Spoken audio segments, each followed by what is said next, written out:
Hello everyone. बेटा हम पढ़ रहे हैं rise of nationalism in Europe. Let us start the chapter.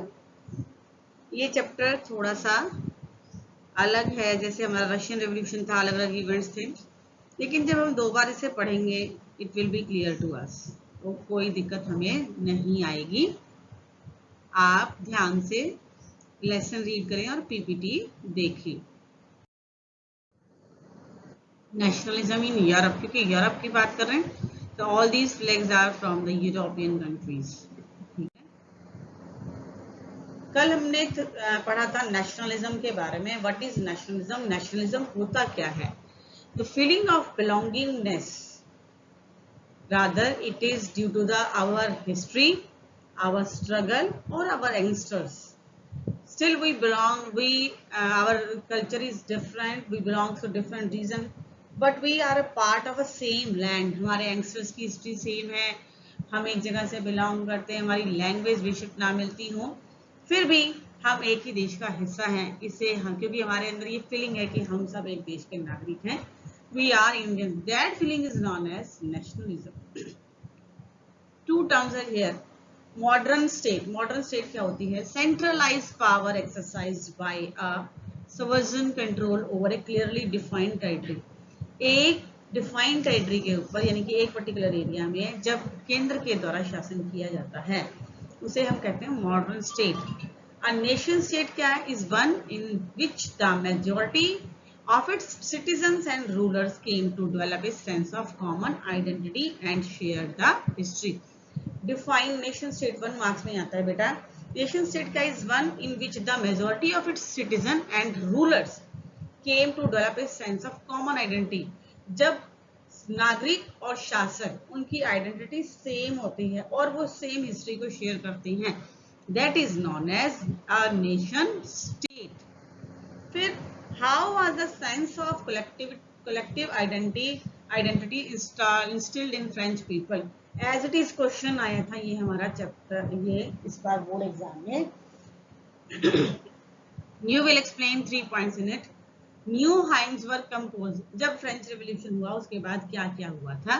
पहला, the idea of la patrie and le citoyen, यानी कि अब अपने देश को वो फादरलैंड कहने लगे थे, और देश के जो नागरिक हैं, सिटीजन्स जो थे, उनको ले सिटियन कहा जाने लगा था। नया फ्रेंच फ्लैग बना था जो रॉयल फ्लैग था। It was the symbol of dictatorial power of the king, despotic power of the king. So it was changed by the 3 colors new flag. Formation of national assembly, national assembly बन गई थी, जिसे general assembly भी कहा जाता है। Centralise administrative system हो गया था।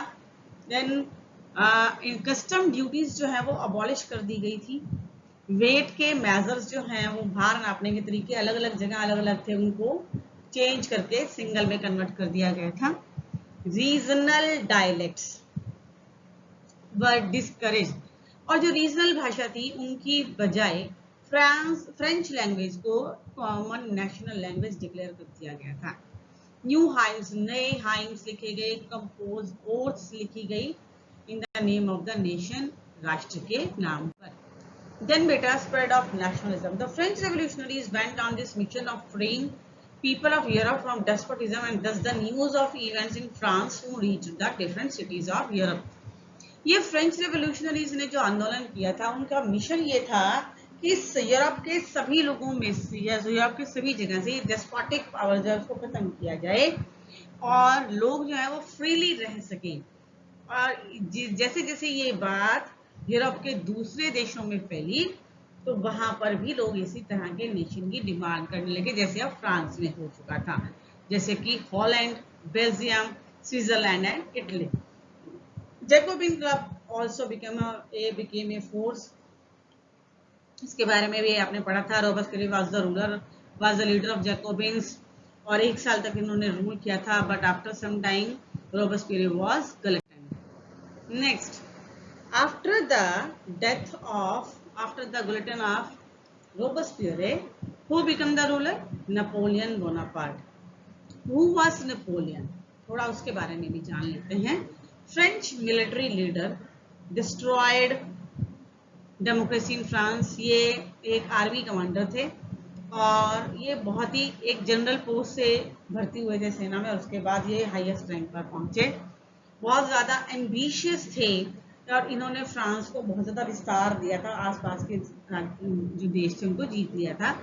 इस नेपोलियन के आने के बाद फिर से लोकतंत्र का अंत हो गया था, वहां पर राजशाही आ गई थी और इन्होंने नेपोलियनिक कोड को एस्टेब्लिश किया था जिसे कि हम सिविल कोड ऑफ 1804 भी कहते हैं। अब नेपोलियनिक कोड के फीचर्स क्या थे बेटा? What were the features of Napoleonic Code और Civil Code of 1804? ये भी हमारा 3 मार्क्स के अंदर आता है।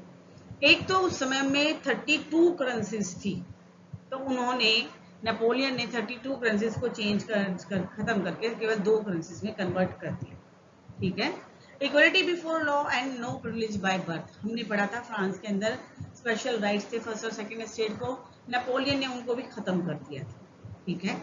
थर्ड, उसने वोट का अधिकार सबको नहीं दिया था and secured right to property, उसने राइट टू प्रॉपर्टी दिया, यानी कि जो चाहे वो अपनी प्रॉपर्टी को इंक्रीज कर सकता है, संपत्ति का अधिकार सभी को है, सब अर्न कर सकते, क्योंकि हमने देखा था कि थर्ड एस्टेट के लोग जो हैं वो ग्रो नहीं कर पा रहे थे, उनको राइट टू प्रॉपर्टी नहीं था। नेपोलियन ने कहा no, secure everybody has right to have right to property. He abolished feudal system, उसने जमींदारी प्रथा को खत्म कर दिया था। उसने गिल्ड की रेस्ट्रिक्शंस को भी खत्म कर दिया था। ट्रांसपोर्ट एंड कम्युनिकेशन इंप्रूव, उसने ट्रांसपोर्ट और कम्युनिकेशन को इंप्रूव किया। स्टैंडर्डाइज वेट एंड मेजर, उसने वेट और मेजरमेंट को एक यूनिफॉर्म सिस्टम, एक यूनिफॉर्म दे दिया, यानी कि पहले अलग अलग जगह पर माप के तरीके अलग अलग थे, लेकिन उसने उनको चेंज कर दिया। Initially countries like Holland, Switzerland, etc. welcomed French armies as harbingers of liberty. Holland, Switzerland और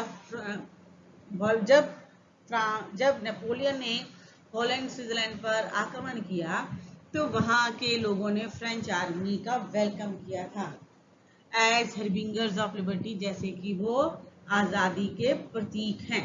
but initially enthusiasm soon turn into the hostility, लेकिन जल्दी ही ये जो भावना थी वो खत्म हो गई। Increase taxation, censorship, force conscriptions into French armies, क्योंकि जैसा नेपोलियन का शासन फ्रांस के लिए था वैसा बाकी जगह के लिए नहीं था। उसने टैक्सेस इंक्रीज कर दिए थे और जो दूसरे देश थे वहां पर, जो जीती हुई जगह थी वहां पर, और सेंसरशिप लगा दी थी। All these seemed outweigh the advantages of good administrative system, और ये सब कुछ जो है वो गुड एडमिनिस्ट्रेटिव के खिलाफ था।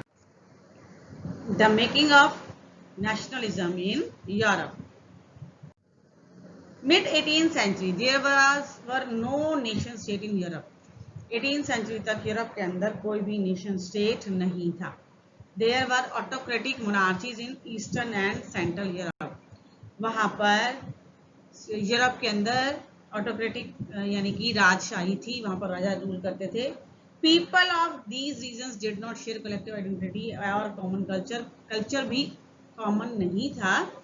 They even spoke different languages, even की उनकी भाषाएं भी बहुत ज्यादा अलग थी। फॉर एग्जाम्पल, एक एम्पायर था उस टाइम में और उस एम्पायर का नाम था बेटा द हैब्सबर्ग एम्पायर। क्या नाम था? हैब्सबर्ग। और उस हैब्सबर्ग एम्पायर में कौन कौन सी जगह आती थी, कौन कौन सी कंट्रीज थी जो हैब्सबर्ग एम्पायर का पार्ट थी? वो थी बेटा Austria Hungary, Alpine region, Austria, Sudetenland and Bohemia. ये सारे के सारे जो कंट्रीज थे उस समय हैब्सबर्ग एम्पायर के कंट्रोल में थे। इन सबके रीजन अलग थे, कल्चर अलग था, लैंग्वेज अलग थी, रिचुअल्स अलग थे, लेकिन फिर भी ये सारे के सारे एक देश का ही हिस्सा थे, एक साम्राज्य के कंट्रोल में थे। इनमें सिमिलैरिटी क्या थी? सिर्फ और सिर्फ ये कि इनका राजा जो है वो एक था, बाकी इनमें कोई भी सिमिलैरिटी नहीं थी। इनकी आइडेंटिटी कॉमन नहीं थी सिवाय इसके कि राजा जो है वो एक है।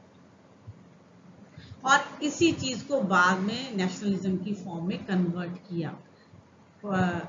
कैसे किया गया ये हम डील करेंगे Such differences did not easily promote a sense of political unity.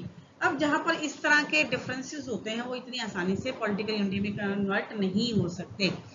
The only tie binding these diverse groups together was a common allegiance to the other. और जो कॉमन चीज जिन चीज को बांध रही थी वो थी इनका रूलर या एम्पायर. ये अलग अलग जगह से हैं, अलग अलग ग्रुप से हैं, फिर भी ये इकट्ठी हैं क्योंकि ये एक शासक के अंडर है, एक शासक के कंट्रोल में है. नेक्स्ट है बेटा the aristocracy and the new middle class. Aristocracy होती है राजशाही या जो मिनिस्टर्स होते हैं या जो ताकतवर लोग होते हैं या जो बड़े लैंडलॉर्ड होते हैं, and the new middle class. At that time in Europe there were only two categories. दो ही तरह के लोग थे, एक अपर क्लास और दूसरे लोअर क्लास, या एक हम कहें पीजेंट्स थे और दूसरे थे एरिस्टोक्रेट्स. एक एरिस्टोक्रेट्स थे और दूसरे पीजेंट. अब एरिस्टोक्रेट्स की कैरेक्टरिस्टिक्स क्या थी? पूरे यूरोप के अंदर जो उनका वे ऑफ लिविंग था वो सेम था. बड़े बड़े घरों में वो लोग रहते थे और उनके पास बड़ी बड़ी जमीनें थी, उनके बड़े बड़े घर थे, वो गांव में रहते थे एज वेल एज उनके शहरों में भी बड़े बड़े मकान थे. दे ओन्ड एस्टेट्स, उनके बड़े बड़े विशाल फार्म हाउसेस थे शहरों में, और गांव के अंदर भी उनके बहुत बड़े बड़े घर थे. और वो ज्यादातर जो है वो फ्रेंच लैंग्वेज बोलते थे. Spoke French for the purpose of diplomacy and high society. High society को शो करने के लिए कि they are the part of high society, they basically spoke French language. Families were connected by marriage ties. और ये लोग जो अमीर लोग हैं वो अमीर फैमिलीज में ही शादी करेंगे. तो जो एरिस्टोक्रेट्स थे वो अपने बच्चों की शादियां एरिस्टोक्रेट्स फैमिलीज में ही करते थे, या जो लैंडलॉर्ड थे वो अपने बच्चों की शादियां अमीर घरानों में ही करते थे. ये लोग सोशली और पॉलिटिकली पावरफुल थे because they were the richest community of the country. हालांकि इनकी जनसंख्या काफी कम थी. They were just the 10% of the total population, but they were the powerful part of the country because socially and politically they were very powerful. अब next peasants में common क्या था? Common characteristics of the peasants. उनमें क्या common था? Majority of the population, most of the people at that time were peasants, किसान थे. In West Europe, tenants and small owners. वो tenants है और small owners थे, यानी कि या तो वो दूसरों की जमीन किराए पर लेकर उसमें खेती करते थे वेस्टर्न यूरोप के अंदर, या वो स्मॉल लैंड ऑनर्स थे, उनके पास छोटे मोटे जमीन के टुकड़े थे जिसमें कि वो खेती करते थे. Eastern and central Europe serves. ये वेस्टर्न यूरोप के अंदर तो टीनेंट्स और स्मॉल ऑनर थे, ईस्टर्न और सेंट्रल यूरोप के अंदर सर्व्स थे. सर्व्स को हम क्या कहेंगे? जैसे फ्यूडल्स थे, जमींदार होते थे जैसे हमारे यहाँ पर फ्यूडल सिस्टम था. तो ईस्टर्न और सेंट्रल यूरोप के अंदर उन्हें कहा जाता था बेटा सर्व्स, यानी कि लैंडलॉर्ड्स. तो वो स्मॉल लैंड ऑनर्स थे और इनकी आर्थिक स्थिति जो है वो ज्यादा अच्छी नहीं होती थी क्योंकि ये स्मॉल लैंड ऑनर्स होते थे और ये ज्यादातर अपने काम में ही लगे रहते थे. तो दो कम्युनिटीज थी उस समय समाज में, दो ही तरह के लोग थे, या तो बहुत ज्यादा अमीर थे या बिल्कुल गरीब लोग थे. तो अमीर जो है वो पॉलिटिकली और सोशली पावरफुल थे और जो गरीब हैं वो अपना ध्यान केवल खेती तक ही रखते थे. इनकी जनसंख्या ज्यादा थी. Majority of the population were peasants while the minority of the population was aristocrats. Clear है बेटा? ये enough for today. Tomorrow we will read the next.